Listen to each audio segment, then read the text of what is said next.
Au sommaire de cette édition, Florence Parly, la ministre française des Armées, a, à l'occasion d'une visite de la région du Sahel, prôné ce lundi la patience dans la guerre contre les djihadistes. Nouvelle manifestation sanglante contre le président Alpha Condé. 2 jeunes hommes sont morts ce lundi à Conakry selon les autorités dans des affrontements violents avec les forces de l'ordre.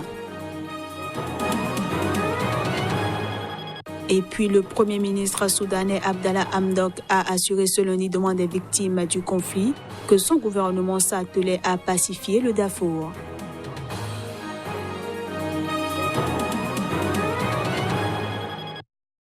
Voilà ainsi présenté l'ossature de cette édition. À toutes et à tous, bienvenue. En tournée dans le Sahel, la ministre française des Armées Florence Parly a prôné ce lundi la patience dans la guerre contre les djihadistes. Elle a également annoncé le coup d'envoi de l'opération Barkhane dans la zone des 3 frontières Burkina-Mali-Niger. 2 jours après la mort au Mali d'un soldat français de l'opération anti-djihadiste Barkhane, dans un contexte sécuritaire régional très dégradé, la ministre française des Armées, Florence Parly, a démarré ce lundi matin au Tchad une visite dans les pays du Sahel. Elle a rencontré le président tchadien Idriss Déby à N'Djamena. Tout d'abord, j'ai voulu remercier à nouveau le président Déby d'accueillir la force Barkhane, puisque l'état-major de la force Barkhane se trouve hébergé ici à N'Djamena. Le remercier de sa contribution aux côtés de la France dans la lutte contre le terrorisme, le remercier de la contribution du Tchad à la MINUSMA, la contribution du Tchad à la force conjointe du G5. C'est un combat que nous savons long, difficile, et nous avons besoin de pouvoir nous appuyer sur des partenaires fiables comme l'est le partenaire tchadien. Après le Tchad, Florence Parly s'est ensuite envolée pour Ouagadougou, où elle a rencontré le président Roch-Marc Christian Kaboré, avant de rendre visite aux quelques 200 membres des forces spéciales de la Task Force Sabre. Elle s'est notamment recueillie devant la stèle dédiée aux membres des forces spéciales tués au Sahel depuis 2013. L'opération française lancée en août 2014 mobilise 4500 militaires français dans la bande sahélo-saharienne en soutien aux armées nationales qui combattent des djihadistes affiliés au groupe État islamique EI et à Al-Qaïda. Justement, lors d'une conférence de presse à Ouagadougou, la ministre Florence Parly, qui a salué les progrès réalisés par les forces du Burkina Faso et de l'opération Barkhane, a déclaré que la lutte contre le terrorisme dans la région du Sahel est un combat de longue haleine.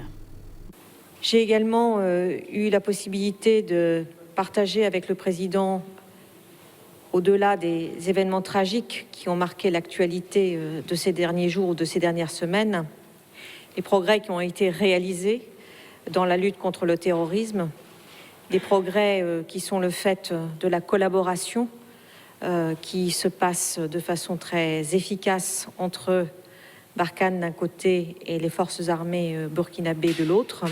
Cette coopération, elle se traduit parfois aussi par des pertes, puisque nous avons déploré il y a 2 jours, samedi dernier, la perte d'un militaire français.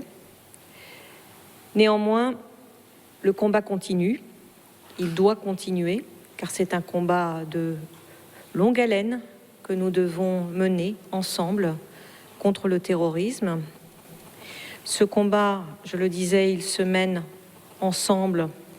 Et nous en avons encore une démonstration avec le lancement d'une opération qui s'appelle Bourgou 4, qui est conduite par Barkhane, mais avec la contribution éminente de 2 compagnies burkinabées, et qui va se dérouler dans les prochains jours dans cette zone des 3 frontières, qui est la zone dans laquelle doit porter l'effort. 3 jours de deuil décrétés au Mali. Ainsi en a décidé le président Ibrahim Boubacar Keïta en hommage aux victimes de l'attaque revendiquée par le groupe État islamique contre une base militaire dans le nord du pays. C'est le revers le plus meurtrier depuis des années pour l'armée malienne. 49 soldats maliens ont été tués vendredi dans l'attaque du camp d'Indeliman, près du Niger, dans le nord-est du pays. Un mois plus tôt, 40 soldats avaient trouvé la mort dans une double attaque djihadiste près de la frontière du Burkina Faso. Le président de la République du Mali, qui ne s'est toujours pas exprimé publiquement sur les événements, a décrété un deuil national de 3 jours à compter de lundi, d'après un communiqué lu sur la radio de service public. L'organisation État islamique a revendiqué l'attaque samedi dans un communiqué signé de sa province Afrique de l'Ouest, ainsi que la pose d'une bombe artisanale dans la même zone qui a tué un soldat français de l'opération Barkhane. Les échecs de l'armée malienne renforcent les interrogations sur la capacité à faire face aux agissements djihadistes et aux autres violences auxquelles le Mali est en proie depuis 2012 et qui ont fait des milliers de morts civils et combattants. Des violences qui se sont propagées du nord vers le centre du Mali, puis au Burkina Faso et au Niger voisin, se mêlant souvent à des conflits intercommunautaires ayant fait des centaines de morts. Je le disais en titre, 2 jeunes hommes sont morts ce lundi à Conakry selon les autorités, quand une marche organisée par l'opposition derrière les cercueils de Guinéens tués lors de récentes manifestations a dégénéré en nouveaux affrontements violents avec les forces de l'ordre.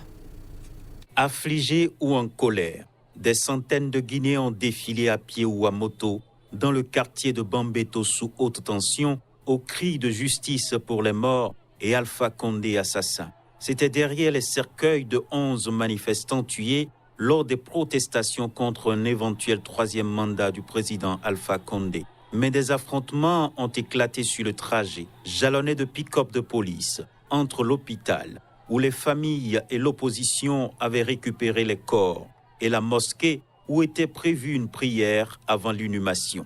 2 jeunes hommes ont été tués dans les affrontements et 6 autres participants à cette procession ont été blessés par les balles des forces de l'ordre, a annoncé l'opposition. Il était sorti pour chercher les petits déjeuners, pour chercher des haricots. C'est à son retour qu'on l'a tiré sur son dos. Il n'avait ni l'arme de blanche, ni caillou, ni un bois, ni rien. On l'a tué comme tel. Le 14 et le 15, 2 de mes frères ont été assassinés à bout portant. Ce n'étaient pas des manifestants. C'était des gens qui étaient dans leur maison.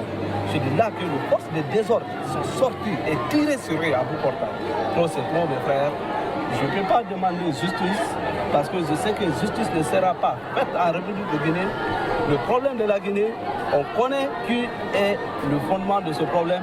Ce n'est ni Paul, ni Pierre, c'est le professeur Alpha Condé. Donc nous sommes là aujourd'hui pour organiser des funérailles pour ces 11 victimes de la ville de Conakry, parce qu'il y a eu 2 à Mamou et un autre à Marela dans Faranam.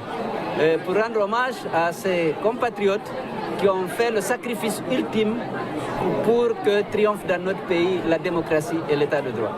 Petit pays de 13 millions d'habitants, la Guinée est en proie depuis le 14 octobre dernier à une intense contestation contre l'éventualité d'un 3e mandat du président Alpha Condé. Une quinzaine de manifestants ont été tués depuis cette date selon l'opposition. La même source renseigne sur des dizaines de blessés et des dizaines d'autres arrêtés et jugés. Au Soudan, le Darfour est en voie d'être pacifié. Le Premier ministre Abdallah Hamdok s'est attelé à l'assurer ce lundi devant des victimes du conflit. C'était lors de sa première visite dans cette région de l'ouest du Soudan. Le Premier ministre soudanais a effectué un voyage d'une journée au Darfour, théâtre d'un conflit qui a éclaté en 2003 entre des rebelles s'estimant marginalisés et le pouvoir du président déchu Omar el-Béchir. Dans ces violences, environ 300 000 personnes sont mortes et 2,5 millions ont été déplacées selon l'ONU. Abdallah Hamdok a rencontré des victimes dans la ville d'El Fasher, capitale du Soudan Nord, qui abrite plusieurs camps où vivent des dizaines de milliers de Soudanais depuis des années. Ces derniers revendiquent justice et réclament même une intervention de la Cour pénale internationale. Le Premier ministre a promis travailler ensemble avec le peuple pour satisfaire aux demandes et assurer un retour à une vie normale. En effet, pour réprimer la rébellion au Darfour, Khartoum avait recruté parmi des nomades, en majorité arabes, formant une milice armée, les Janjaouides, qui ont été accusés de mener une politique de la terre brûlée, pillant, incendiant et violent dans les villages soupçonnés de soutenir les rebelles. L'ancien président Omar el-Béchir fait l'objet de 2 mandats d'arrêt internationaux émis par la CPI pour génocide, crimes contre l'humanité et crimes de guerre au Darfour. Les autorités de transition actuelles doivent ratifier le statut de Rome de la CPI si elles entendent permettre le transfert de Béchir à La Haye. José Mario Vaz refuse de céder aux injonctions de la communauté internationale. Le président bissau-guinéen maintient la date de l'élection présidentielle pour le 24 novembre prochain. La campagne a même démarré. C'est dans un contexte de rapport de force entre le président sortant José Mario Vaz, candidat à sa propre succession, et son gouvernement qu'il a limogé contre l'avis de la communauté internationale, que sont lancées les hostilités. Le président bissau-guinéen a affirmé dimanche soir maintenir le limogeage de son gouvernement quelques instants après une déclaration de la CEDEAO lui faisant l'injonction de revoir sa copie. Ce, à 3 semaines de la présidentielle du 24 novembre. Élu en 2014, Vaz continue de défier la communauté internationale en maintenant le gouvernement qu'il a formé jeudi. Il avait limogé le 28 octobre le Premier ministre Aristide Gomes et son gouvernement avant de nommer dès le lendemain Faustino Imbali comme nouveau chef de gouvernement avec une équipe de 17 ministres et 14 secrétaires d'État. Le président s'est prononcé lors d'une tournée à l'intérieur du pays. Je suis le commandant suprême des forces armées. C'est aussi moi qui préside le Conseil supérieur de la défense. Je voudrais vous dire que je vais retourner à Bissau et convoquer une réunion du Conseil supérieur de la défense. Gare à celui qui le défiera. C'est un manque total de respect, un manque de dignité que moi, en tant que président de la République, sort un décret et que quelqu'un ose me dire que c'est un faux décret justifiant ainsi que mon mandat est terminé. Nous verrons qui véritablement est le président de la République. C'est dans cette ambiance que s'est ouverte samedi la campagne électorale qui aura lieu jusqu'au 22 novembre. 12 candidats sont en lice, dont le chef de l'État sortant et son ancien Premier ministre, Domingos Simoes Pereira, chef de la majorité menée par le Parti africain pour l'indépendance de la Guinée et du Cap-Vert. On passe cette fois-ci à la revue de presse Afrique.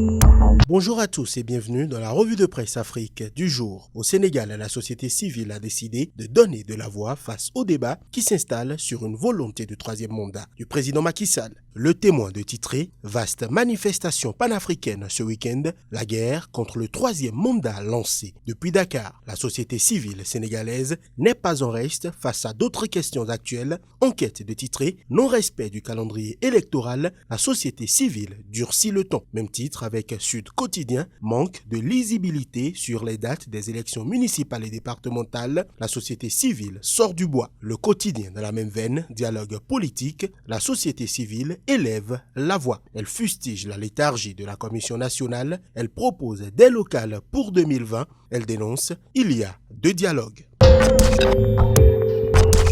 En Côte d'Ivoire, la récente sortie en Espagne de Guillaume Soro fait réagir le RHDP au pouvoir. Le patriote de titrer « Le RHDP à Guillaume Soro, notre ligne rouge, c'est Alassane Ouattara. Nous n'accepterons pas les impolitesses contre lui. Soro doit tout ce qu'il est au président Ouattara. » L'intelligent d'Abidjan sur la même actualité. Opération Retour à la maison, Touré Mamadou RHDP. Nous n'avons jamais dit que Soro n'a rien fait dans ce pays. Certains veulent faire croire qu'ils sont les Macron ivoiriens. Le jour préfère s'intéresser à la CEI qui reçoit beaucoup de critiques de la part de l'opposition présidentielle 2020. Ibrahim Kuibier Koulibaly, président de la CEI, rassure « Nous allons nous conformer à la loi et aux tests ».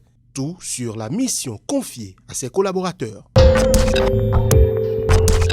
Au Burkina, l'Express du Faso traduit un malaise ambiant en lien avec la situation socio-politique et sécuritaire nationale. Autant le dire, n'en pouvant plus, les Burkinabés tirent à boulet rouge sur Roc. Autre titre avec le même journal, accès à l'énergie en milieu rural. Le ministre Bachir Ismaël Ouedraogo vérifie des installations dans la région de Bobo-Dioulasso. Sidoya sur une autre question. Télévision numérique terrestre, 98% du territoire couvert. Toujours avec le même journal, lutte contre l'insécurité, les experts du G5 Sahel revisitent leurs actions.